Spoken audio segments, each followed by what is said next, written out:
What's going on, everyone? Welcome back to the show. Okay, so we are going to do an election update, 2026 midterm election update. We're going to take a look at some polling, and then we're going to take a look at the race to take back control of the House as well as the Senate. That's what we're going to focus on in this video. But first off, let me tell you a little bit about myself. I have a political science degree, over 15 years working in political campaigns, and we're going to be focusing on real data, real trends, and what that means for the 2026 midterm election. If that sounds like something interesting to you, please like the video, subscribe to the channel, and share this with your family and friends. Okay, let's go ahead and get started. Here we go. Okay, so let's go ahead and take a look at the latest Fox News poll. It says, voter pessimistic on economic conditions. Okay, so looking at this, what I find interesting here, first off, the national economic conditions, you have not so good or poor, 72%. Let me zoom in on this, 72% here. Okay, so excellent or good, 28%.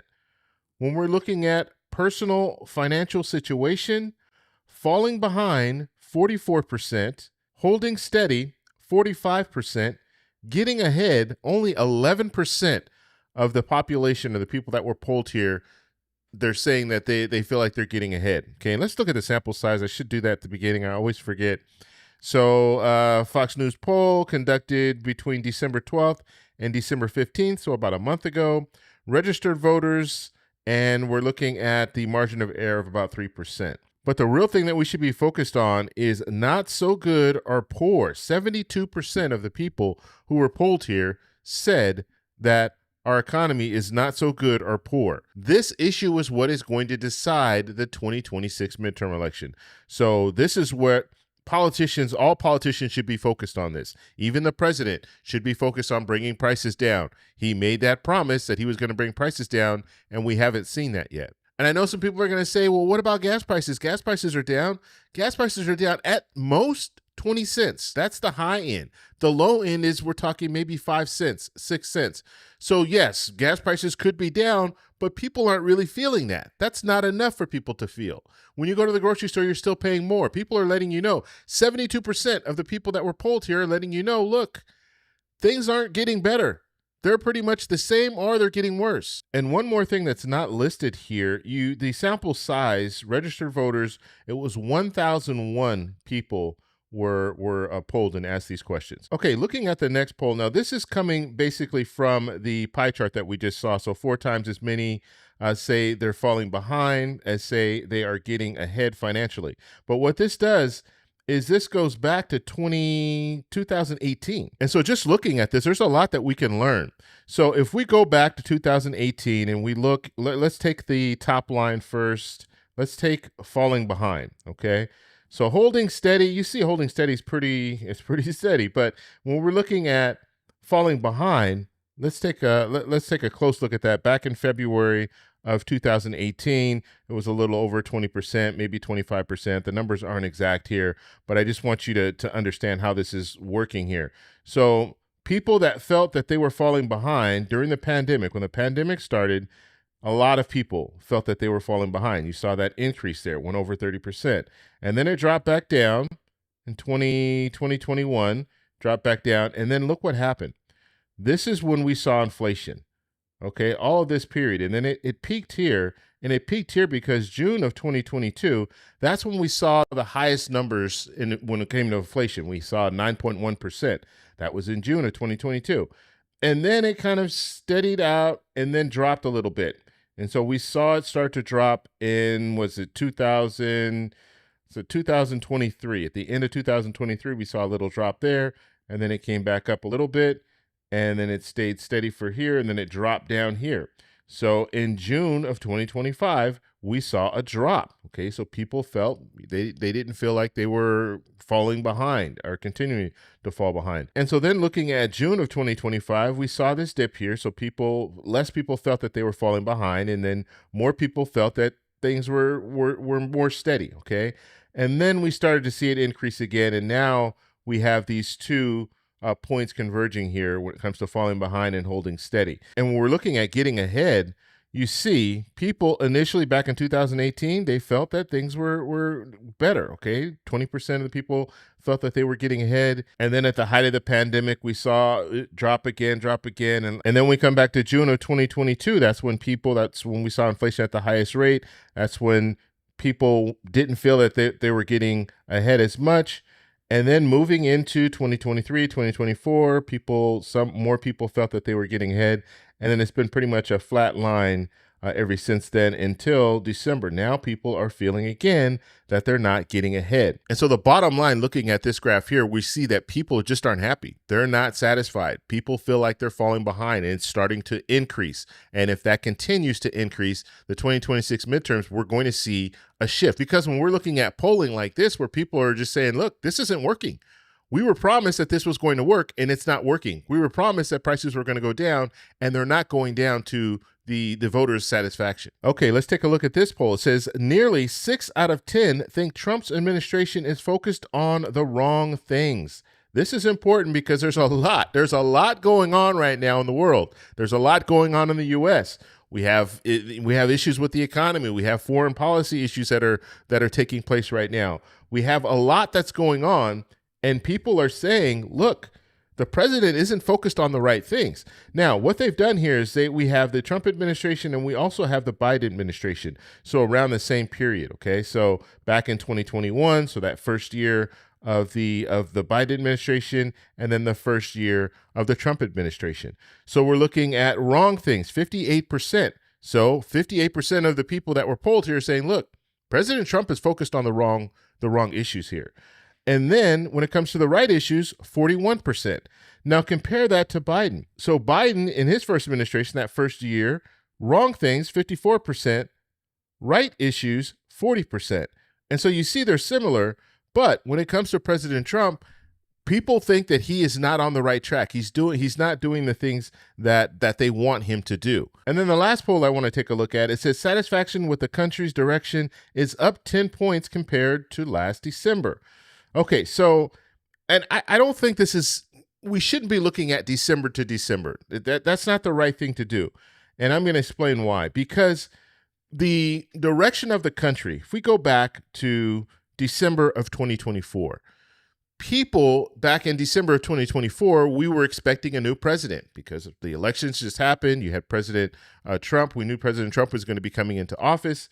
And so people didn't really know where the country was going. We didn't know what direction the country was going in at that time.